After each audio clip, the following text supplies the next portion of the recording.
Hello students, welcome to my YouTube channel. आज हम करेंगे 10 चैप्टर से रिलेटेड जो एक्सरसाइज 10.4 है। देखिए उसका first question. Two circle of radius 5 centimetre 3 centimetre. आपके पास कोई दो सर्कल हैं, यानी दो वृत्त हैं जिनकी रेडियस मतलब जिनकी जो त्रिज्या है वो 5 सेंटीमीटर और 3 सेंटीमीटर है।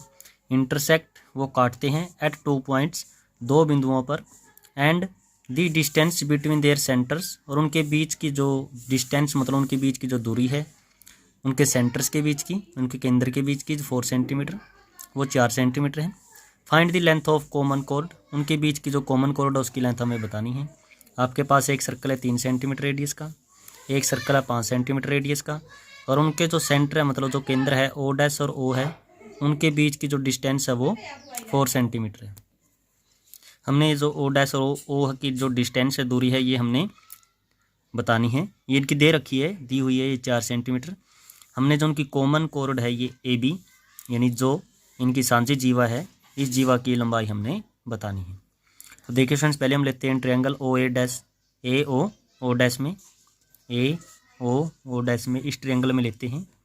इसमें जो ओ ए है ये 5 सेंटीमीटर, क्योंकि ये बड़े सर्कल की रेडियस है, और जो ये ओ डैश ओ है ये 4 सेंटीमीटर है, और जो ओ डैश है ये आपकी छोटे सर्कल की रेडियस है 3 सेंटीमीटर है।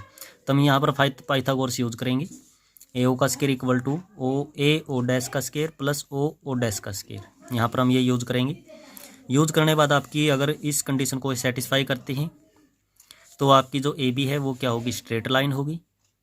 तो देखिए स्टूडेंट्स, ए ओ स्केयर 5 सेंटीमीटर का स्केयर 25, ए ओ डैश का स्केयर 3 का स्केयर 9, और ओ डैश का स्केयर 4 का स्केयर 16, 9 और 16 का ऐड करते हैं 25। तो इसका मतलब ये पाइथागोरस थ्योरम को, जो पाइथागोरस थ्योरम का कन्वर्स है उसको क्या करती है, ये सेटिस्फाई करती है। जब ये चीज़ आपकी सेटिस्फाई होगी तो हम कह सकते हैं कि जो ए ओ डैश ओ होगा वो 90 डिग्री होगा। Angle A O dash O है जो 90 degree by converse of Pythagoras theorem. Similarly इसी प्रकार आपका जो ये एंगल होगा बी ओ डैश ओ, ये भी आपका 90 होगा। अगर आपका पूरा एंगल देखें हम, ए ओ डैश बी, पूरा एंगल 90 90 180, 180 मतलब ये आपकी क्या होगी, एक स्ट्रेट लाइन होगी। ए ओ डैश बी आपकी स्ट्रेट लाइन है, और जो स्ट्रेट लाइन है वो उसका क्या है, मिड पॉइंट है। तो 3 ए और 3 ए, तो इसकी आपकी जो ए बी यानी कॉर्ड है उसकी लेंथ कितनी होगी, 6 सेंटीमीटर होगी। ठीक है फ्रेंड्स, देखते हैं question number second. Question number second में है, if two equal chords of a circle, कोई एक सर्कल है, एक वृत्त है जिसकी 2 इक्वल कोर्ड्स यानी दो समान जीवा इंटरसेक्ट वो काटती है with in the circle, circle के अंदर ही काटती है एक दूसरे को। एक ए बी जीवा यानी कोर्ड है, एक सी डी है, दोनों ई पॉइंट पर काटती है। हमें प्रूव करना है, यानी सिद्ध करना है, this segments of one chord is equal to the corresponding segments of other the chords. यानी जो दोनों कोड्स हैं आपकी, दो जीवा है, उन दोनों के जहाँ पर ई पर काटती है, तो इन्होंने सिगमेंट्स की बात की है, कोरस्पॉन्ड सिगमेंट्स की। यानी जो डी ई है वो बी ई के बराबर होगा, और जो ए ई है वो सी ई के बराबर होगा। ये हमने प्रूव करना है, यानी ए ई बराबर सी ई और बी बराबर डी ई हमने प्रूव करना है। कंस्ट्रक्शन करेंगे हम थोड़ी सी इसमें। O M perpendicular to A B, यानी ओ एम लंब डाला हमने ए बी के ऊपर, और O N perpendicular C D, और ओ एन लंब डाला हमने सी डी के ऊपर, यानी O M perpendicular A B और O N perpendicular C D, और जो ओ ई है इसको हमने ज्वाइन कराया। उसके बाद प्रूफ देखते हैं स्टूडेंट्स।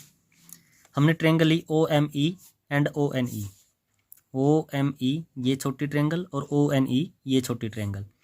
इन दोनों ट्रेंगल्स में जो आपका ओ एम और ओ एन है वो इक्वल कोड्स, जो बराबर जीवाएं होती है, उनकी सेंटर से यानी केंद्र से डिस्टेंस क्या होती है, इक्वी डिस्टेंस होती है, मतलब बराबर दूरी होती है। इसलिए दोनों दूरी यानी दोनों आपकी इक्वल हो गई। और जो ओ ई है वो दोनों ट्रायंगल्स में मैच करती है, तो ये आपकी कॉमन साइड हो गई। ओ एम ई और O N E, O M ई मतलब ये एंगल, और ओ एन ई मतलब ये एंगल, तो ये दोनों एंगल 90 डिग्री हैं। तो इसका मतलब दोनों ट्रायंगल्स क्या होंगे, आपकी कॉन्ग्रुएंट होंगी। दोनों ट्रायंगल्स क्या होंगी स्टूडेंट्स, कॉन्ग्रुएंट होंगी। इसमें रूल कौन सा अप्लाई किया हमने, कौन सा क्राइटेरिया अप्लाई किया, आर एच एस, यानी एक राइट एंगल है, एक हाइपोटेन्यूज है और एक साइड है आपकी। ये राइट एंगल हो गया, ये हाइपोटेन्यूज हो गया, और ये आपकी साइड हो गई। जब आपके कोई भी दो ट्रायंगल कॉन्ग्रुएंट हो जाते हैं उसके सारे पार्ट्स क्या होते हैं, इक्वल होते हैं। हमें सारे पार्ट्स की जरूरत नहीं, हमें तो सिर्फ M E equal to N ही करना है, यानी E M equal to E N के by C P C T. C P C T का मतलब होता है student congruent parts of congruent triangle. जितनी भी ट्रायंगल, अगर तो कोई दो ट्रायंगल कॉन्ग्रुएंट होती है तो उनके सभी पार्ट्स क्या होते हैं, कॉन्ग्रुएंट होते हैं, यानी इक्वल होते हैं। कोरस्पॉन्डिंग पार्ट्स क्या होते हैं, इक्वल होते हैं। और ये चीज़ हमें पता है कि A B equal to C D के हैं, जो पूरा ए बी है वो सी डी के इक्वल है।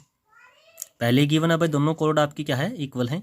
अगर हम दोनों को 2 से डिवाइड कर देते हैं, 1/2 ए बी 1/2 सी डी, तो इनका हाफ हो जाएगा।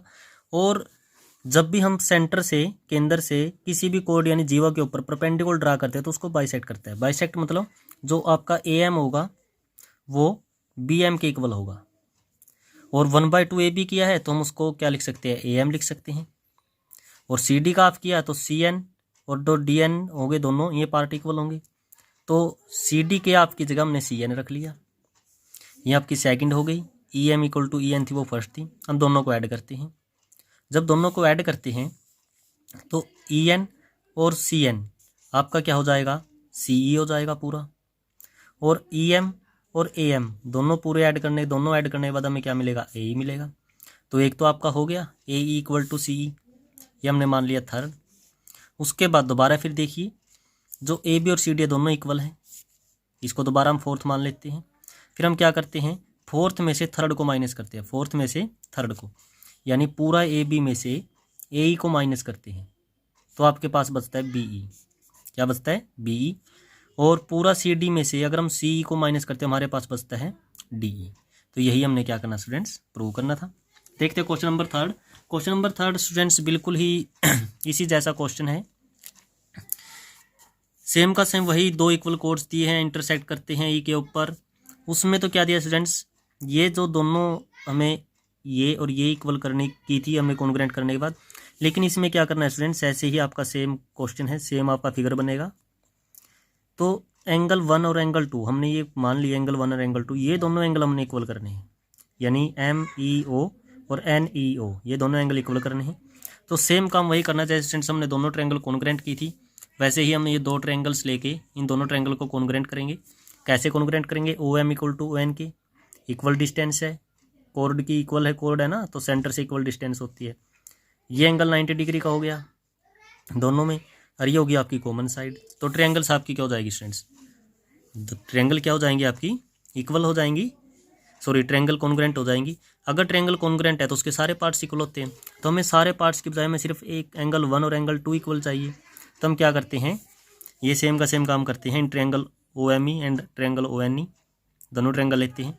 ओ M equal to O N के, equal chords are equal distance, O equal to O E के, कॉमन साइड है। ओ एम ई और ओ एन ई एंगल हैं जो, वो दोनों 90 डिग्री के हैं। ट्रायंगल कॉन्ग्रुएंट होंगे, जब ट्रायंगल कॉन्ग्रुएंट होगी रूल आपका यही रहेगा आर एच एस। जब ट्रायंगल कॉन्ग्रुएंट है तो एंगल 1 इक्वल टू एंगल 2 के by C P C T. C P C T angle वो जो आपका रूल है, ये भी इसके द्वारा आप क्या कर सकते हो, एंगल 1 और एंगल 2 के इक्वल कर सकते हो। और एंगल ई को हम क्या लिख सकते हैं, ओ ई एम लिख सकते हैं, और एंगल 2 को ओ ई एन, यानी एंगल 1 को ओ ई एम ये लिख सकते हैं, और एंगल 2 को ओ ई एन, और हमें यही प्रूव करना था। तो ठीक है स्टूडेंट्स, आज की वीडियो में सिर्फ इतना ही। Thank you and have a nice day.